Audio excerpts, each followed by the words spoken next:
இன்றைக்கி வந்து ரபியுல் அவல் முதல் பிறை. இன்றைக்கி போடியிலேருந்து மாடியிலேருந்து பார்க்குறோம். இன்றைக்கி ஃபஸ்ட்டு பிறையை பார்த்தாச்சு. இந்த பொறையை பார்த்தோன்னே என்ன சொல்லணும்னா, பொறையான பொறையுங்கண்டி, புறமுகத்து ஒளிவுங்கண்டி, அல்லாவோட அரசுங்கண்டி, அக்லா இலாஹ இல்லல்லாஹ் முஹம்மது ரசூல்லா. இப்படி தான் எங்கள் நனிமை எங்களை சொல்லும். இது வந்து கொடைக்கானலில் ரோஸ் பார்க் இருக்குல்ல, அங்கே அப்படியே பிடுங்கவே விட மாட்டேன்னாங்க. ஒரு 3 விதை பிடுங்கிட்டு அதில் இந்த விதை நீளமாக வந்து அழகழகான பூவு. இது வருதா என்னன்னு தெரில, ஆனாலும் நம்பிக்கையோடு ஊண்டி வைப்போம், வந்தால் முளை.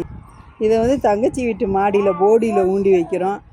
முளைச்சி வந்து பூ பூக்கும் போது திரும்ப வந்து வீடியோ எடுத்து திரும்பவும் போடுவோம். பிஸ்மில்லா.